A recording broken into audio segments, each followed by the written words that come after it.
Picture this. It's a sweltering July morning in 1518, and you're walking through the cobblestone streets of Strasbourg, a prosperous city in the Holy Roman Empire.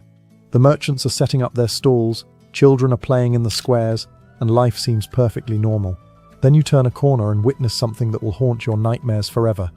A woman is dancing in the middle of the street. But this isn't celebration. This is pure, unbridled terror made flesh. Her feet are bleeding through her shoes. Her dress is soaked in sweat. Her eyes hold the wild desperation of someone who cannot stop moving, no matter how desperately she wants to. Her name is Frau Trophäa, and she's about to trigger one of history's most disturbing and inexplicable mass hysteria events. What started as one woman's bizarre behavior would soon consume hundreds of people, leaving medieval Europe grappling with a plague that killed not through disease, but through exhaustion, heart failure, and the simple, horrifying inability to stop dancing. This is the true story of the dancing plague of 1518, a medical mystery so bizarre that modern science still struggles to explain it, and so terrifying that it reveals the darkest corners of human psychology and medieval society. Before diving into these forgotten stories of survival and suffering, if you enjoy learning about the hidden truths of history, consider hitting that like button and subscribing for more content like this. And please, comment below to let me know where you're listening from. I find it incredible that we're exploring these ancient stories together, from different parts of the world, connected across time and space by our shared curiosity about the past. Frau Trophäa stepped into the narrow street outside her home on July 14, 1518, and began to dance. But calling it dancing is almost insulting to the word. This was something far more disturbing, a violent, uncontrolled thrashing that seemed to possess her entire body. Witnesses described her movements as jerky and wild, like a marionette being controlled by a drunk puppet master. Her arms flailed in directions that seemed to have no purpose, no rhythm, no connection to any dance anyone had ever seen. Her legs kicked and stamped with such force that chunks of stone began chipping away from the cobblestones beneath her feet. But here's what made it truly terrifying. She couldn't stop. Hour after hour, Frau Trophäa continued her frenzied movements. When concerned neighbors approached to help her, she pushed them away while continuing to writhe and twist. When they offered her water, she would try to drink while still moving, spilling most of it down her chin and dress. As the sun reached its peak and the July heat became unbearable, Frau Trophäa's condition only intensified. Sweat poured from her body, staining her clothes and creating dark puddles on the street around her. Her breathing became labored and desperate, but still, she could not stop. The most disturbing detail comes from witness accounts. Frau Trophäa was clearly trying to stop. Her face showed absolute terror and exhaustion. She would occasionally cry out in German, begging for help, pleading with God to make it stop. But her body refused to obey her mind. She had become a prisoner in her own flesh, forced to watch helplessly as her limbs continued their relentless, purposeless motion. By evening, a crowd had gathered. Some thought she was possessed by demons. Others believed she had been cursed by a witch. A few suggested she had eaten ergot-contaminated bread, causing hallucinations and convulsions. But no one had an explanation for why she simply could not stop dancing. Night fell, and still Frau Trophäa danced. Street lamps and torches were lit to illuminate her continuing ordeal. Concerned citizens took shifts watching over her, bringing blankets when she shivered while still dancing, offering food she couldn't eat while still dancing, and praying for her soul while she writhed in what appeared to be her own personal hell. The contagion spreads. What happened next defies all rational explanation, and enters the realm of mass psychological horror. On the second day of Frau Trophäa's ordeal, a neighbor named Herr Klaus began experiencing what he described as an overwhelming urge to move. At first it was just a twitching in his legs, and restless energy that made sitting still uncomfortable. But within hours, Klaus found himself unable to resist the compulsion to dance. Unlike Frau Trophäa's wild thrashing, Klaus's dance was different, more structured, almost ballroom-like, but equally uncontrollable. He would waltz with invisible partners, his arms positioned as if holding someone, spinning and stepping in patterns that seemed to follow some internal music only he could hear. The sight of two people dancing uncontrollably in the street drew even larger crowds. Medieval Strasbourg had never witnessed anything like this. Street vendors abandoned their stalls to watch. Priests rushed from the cathedral to witness what many believed was either a miracle or the work of Satan himself. But the real horror was just beginning. By the third day, 6 more people had joined the dance. By the end of the first week, over 30 residents of Strasbourg were trapped in this hellish, involuntary ballet. Each new dancer brought their own variation of the curse. Some moved like Frau Trophia, wild and violent. Others swayed and spun like Klaus. Some appeared to be dancing to military marches, stepping high and saluting invisible commanders. A few moved as if they were at a peasant festival, clapping their hands and stomping their feet in folk rhythms. But what united them all was the complete inability to stop, and the clear terror in their eyes as they realized they had lost control of their own bodies. The spread pattern was particularly disturbing. It wasn't random. People who watched the dances for extended periods were most likely to be affected. Families who cared for afflicted relatives often found themselves joining the dance within days. The plague seemed to spread through observation, as if the very act of witnessing this bizarre behavior somehow infected the viewer's mind. Dr. Johann Weyer, a physician visiting Strasbourg at the time, wrote in his journal, "I have seen plagues of the body that destroy flesh and bone, but this is a plague of the soul, spreading from eye to mind to limb, turning rational human beings into slaves of motion they cannot comprehend or control." The city's response, making it worse.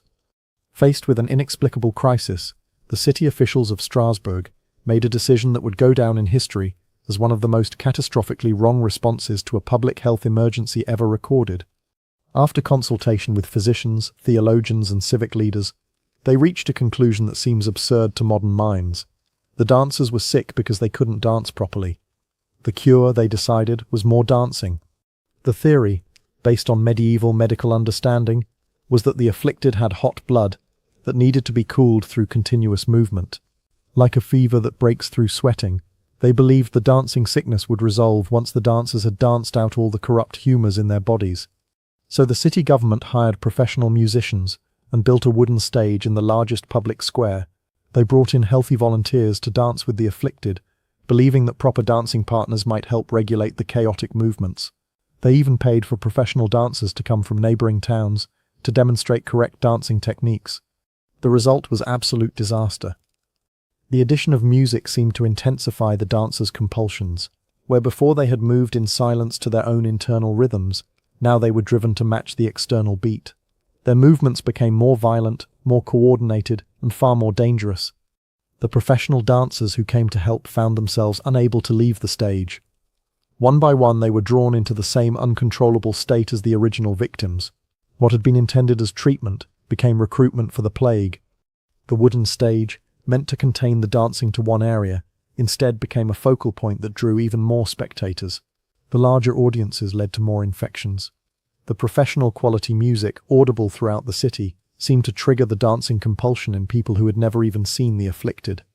Within days of implementing this cure, the number of active dancers had swollen from 30 to over 100. The city square became a scene from Dante's Inferno.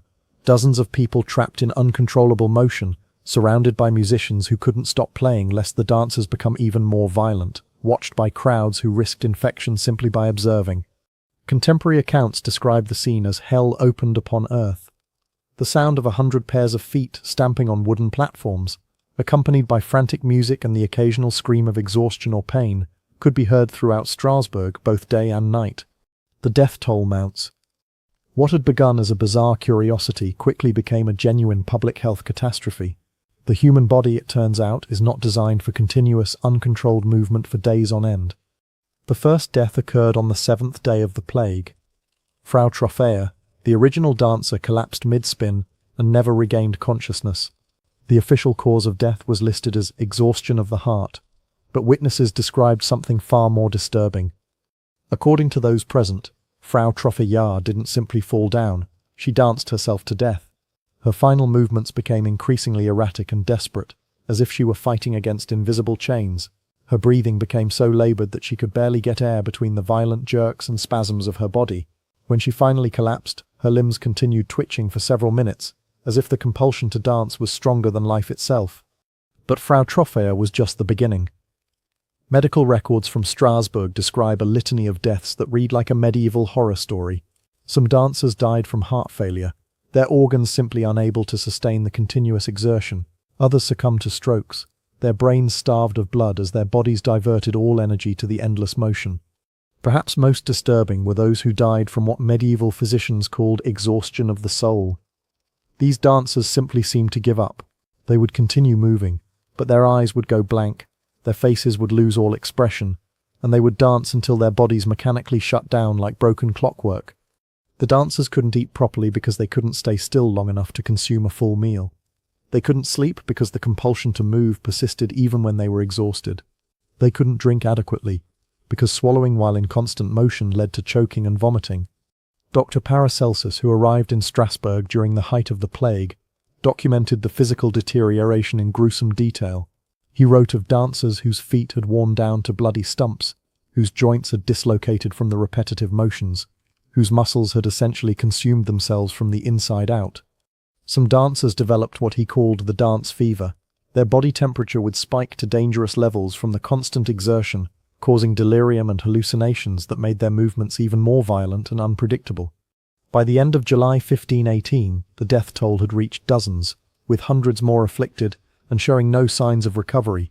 The city was running out of healthy citizens to care for the sick, and the economy had essentially ground to a halt as businesses closed and people fled to neighboring towns. Theories and explanations? Medieval versus modern? The dancing plague of 1518 left medieval society scrambling for explanations, and their theories reveal as much about 16th century psychology as they do about the plague itself. The most popular explanation among religious authorities was demonic possession. They pointed to the dancers' inability to stop when presented with holy relics, their apparent imperviousness to prayer, and the way the condition spread among observers as evidence of supernatural influence. Father Heinrich Kramer, author of the notorious Malleus Maleficarum, the Hammer of Witches, personally investigated the Strasbourg outbreak.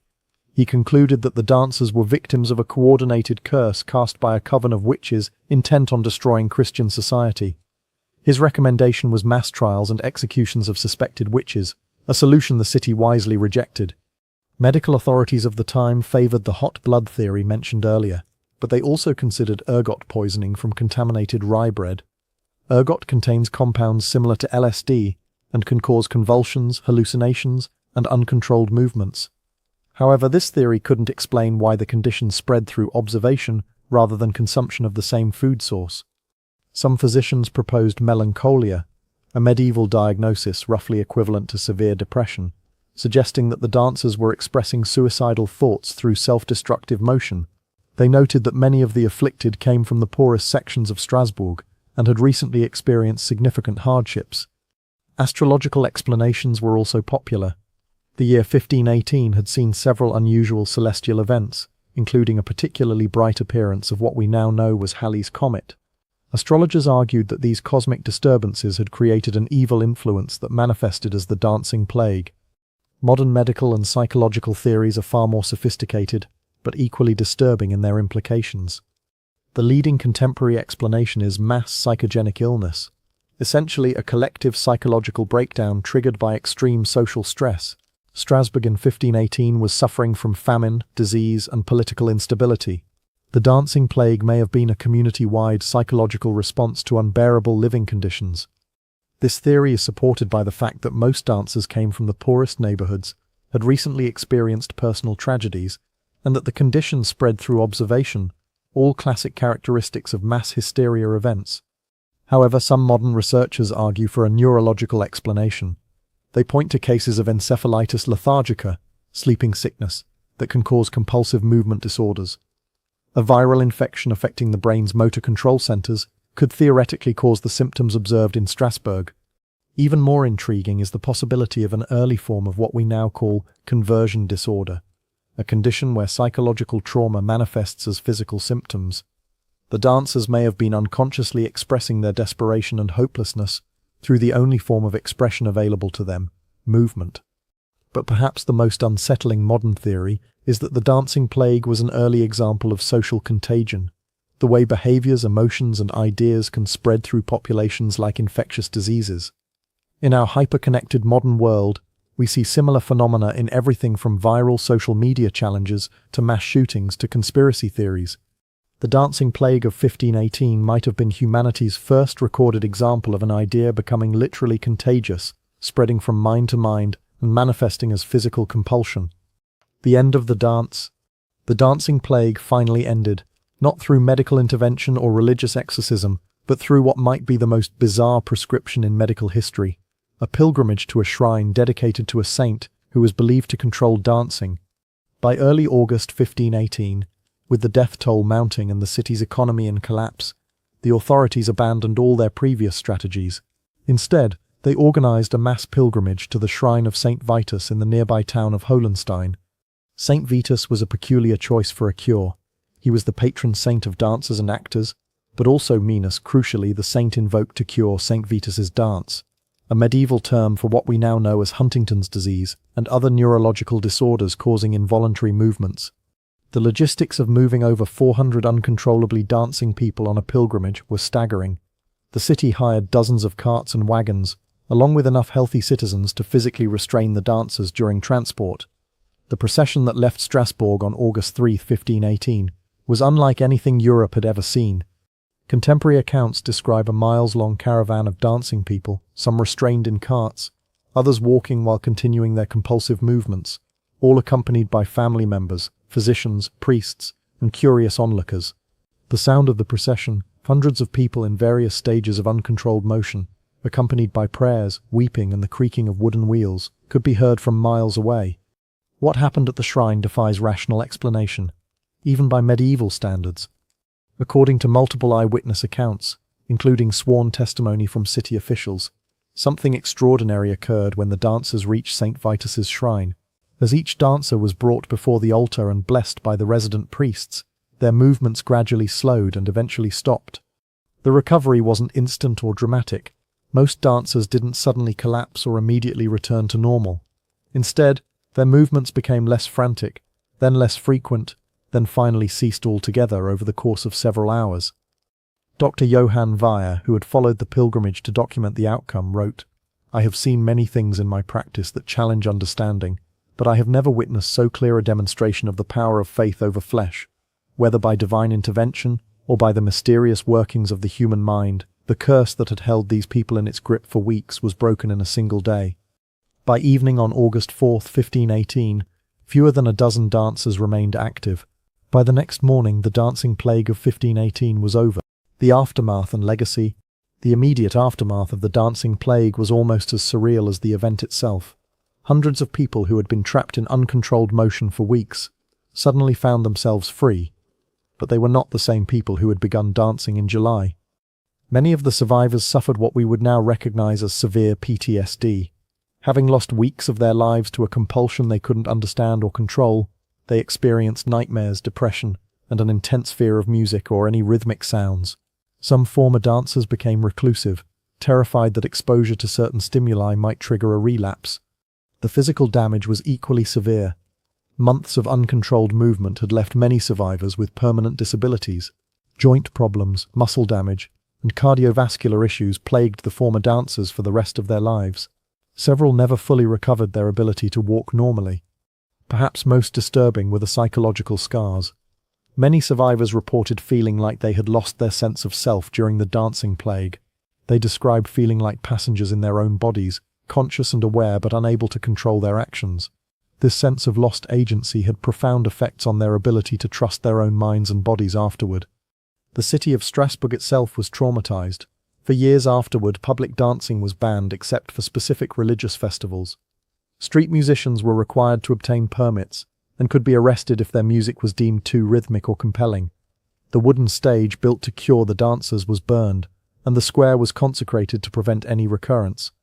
The economic impact was staggering. Strasbourg lost nearly 15% of its adult population to death, disability, or emigration following the plague. Entire neighborhoods had been abandoned as families fled in terror. It took over a decade for the city to fully recover its pre-plague prosperity. But perhaps the most lasting impact was on the collective memory of medieval Europe. Word of the dancing plague spread throughout the continent, inspiring fear, fascination, and copycat outbreaks. Kleinsey accounts of similar but smaller dancing plagues emerged from at least a dozen other European cities over the following decades. The event also profoundly influenced European attitudes toward mass gatherings, public health, and the relationship between mind and body. It was one of the first recorded instances where authorities recognized that psychological factors could cause genuine physical illness, laying early groundwork for what would eventually become the field of psychiatry. Modern echoes. Are we still dancing? The dancing plague of 1518 might seem like a bizarre historical curiosity, but its echoes reverberate through modern society in ways that should make us deeply uncomfortable. Consider the phenomenon of viral social media challenges that compel people to engage in dangerous or self-destructive behavior.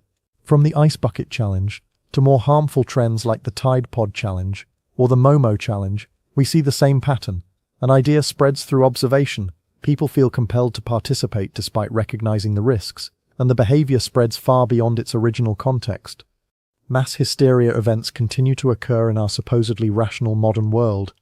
The 2016 clown sightings phenomenon saw thousands of people across multiple countries reporting encounters with threatening clowns, despite little physical evidence. The reports spread through social media, creating a genuine public safety crisis based largely on shared psychological contagion. Even more disturbing are modern examples of conversion disorders and mass psychogenic illness. In 2011, dozens of teenage girls in Leroy, New York, suddenly developed tics, twitches, and involuntary vocalizations that spread through their social network. In 2012, over 200 factory workers in Cambodia suddenly fainted and experienced convulsions, shutting down production for days. These modern dancing plagues follow the same patterns as the 1518 outbreak. They affect people under stress, they spread through social connections, they cause genuine physical symptoms, and they resist conventional medical treatment. Perhaps most unsettling is the recognition that our hyper-connected digital age might make us more susceptible to such contagions, not less. Social media allows ideas, behaviors, and psychological states to spread faster and farther than ever before. We're all potentially just one viral video away from our own version of the dancing plague. The citizens of Strasbourg in 1518 couldn't understand how an idea could become physically contagious. They lived in a world where information traveled at the speed of horses and word of mouth, yet they experienced one of history's most dramatic examples of social contagion. We live in a world where information travels at the speed of light and reaches billions of people simultaneously. We have far more sophisticated understanding of psychology, neurology, and social dynamics, yet we continue to see the same fundamental phenomenon. Human consciousness is far more fragile and interconnected than we like to believe. The dancing plague reminds us that the line between individual and collective experience is thinner than we imagine. It suggests that under the right conditions of stress, fear, and social pressure, entire communities can lose their grip on reality in ways that manifest as genuine physical illness. In the end, the dancing plague of 1518 serves as both historical curiosity and modern warning. It reveals the terrifying fragility of human consciousness and the devastating power of social contagion. Frau Troffea stepped into that street in Strasbourg and began dancing because something in her mind or body compelled her to move. Whether it was psychological trauma, neurological illness, or something else entirely, we may never know. But her individual crisis became a collective nightmare because human beings are fundamentally social creatures, connected to each other in ways we still don't fully understand. The hundreds of people who joined her dance weren't weak or gullible.